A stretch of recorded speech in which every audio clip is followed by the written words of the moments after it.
మీర్పేట్ వెంకట మాధవి హత్య కేసులో నిందితుడు గురుమూర్తి రిమాండ్ రిపోర్ట్లో సంచలన విషయాలు బయటపెట్టారు పోలీసులు. పంచాయతీ పెట్టి పరువు తీసిందని భార్యపై కోపం పెంచుకున్న గురుమూర్తి ఎలాగైనా ఆమెను అడ్డు తొలగించుకోవాలని స్కెచ్ వేశాడు.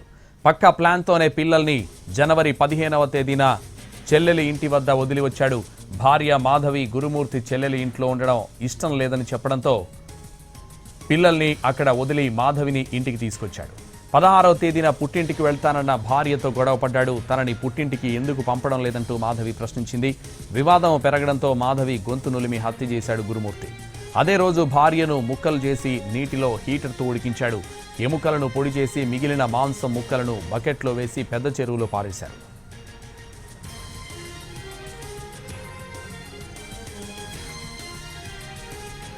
జనవరి 18న కుమార్తె కనిపించడం లేదంటూ పోలీసులకు ఫిర్యాదు చేసింది. మాధవి తల్లి భర్తతో గొడవపడి ఇంటి నుంచి వెళ్లిపోయిందని ఫిర్యాదులు పేర్కొంది.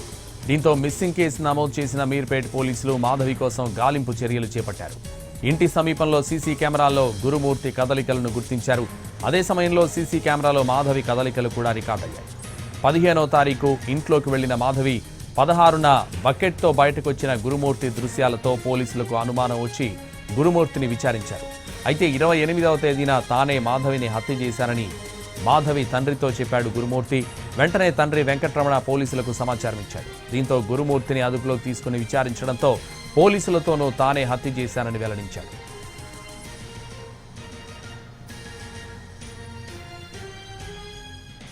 గురుమూర్తిని విచారించిన పోలీసులు ఆధారాల కోసం గజ ఈతగాళ్లతో చెరువులో వారం రోజుల పాటు వెతికించారు. ఈ గాలింపులో మాంసం ముక్కలు పడేసిన బకెట్ లభ్యమైంది. దర్యాప్తు ముమ్మరం చేసిన పోలీసులు ఇంటి చుట్టుపక్కల వారి సాక్ష్యాలు సేకరించారు. హత్య జరిగిన మరుసటి రోజు గురుమూర్తి ఇంటి నుంచి కమురు వాసన వచ్చిందని ఇరుగు పొరుగు వారు చెప్పారు. అలా ముక్కలు ఉడికిస్తున్నప్పుడు ఇంట్లోంచి వాసన రావడంతో పక్కింట్లో అద్దెకుంటున్న సదాశివుడు గురుమూర్తిని ప్రశ్నించాడు. తనకు ఇలాగే ఏదో కాలిన వాసన వస్తోందని పెంట్ హౌస్లోని రెంటర్ కూడా చెప్పాడు. అయితే తమ ఇంట్లో నాన్ వెజ్ కూర వండుతున్నారని వారికి సమాధానం ఇచ్చాడు గురుమూర్తి. బాత్రూంలో మృతదేహం ముక్కలు ఉడికించిన వ్యర్థాలను కమోడ్లో వేసి ఫ్లష్ చేశాడు. ఇల్లు వాసన రాకుండా ఉండేందుకు ఫినాయిల్తో శుభ్రం చేశాడు. నిందితుణ్ణి ఇంటి నుంచి కత్తి, రంపం, స్టవ్, ఫినాయిల్ సీసాలు, ఖాళీ పెయింట్ బకెట్ స్వాధీనం చేసుకున్నారు పోలీసులు.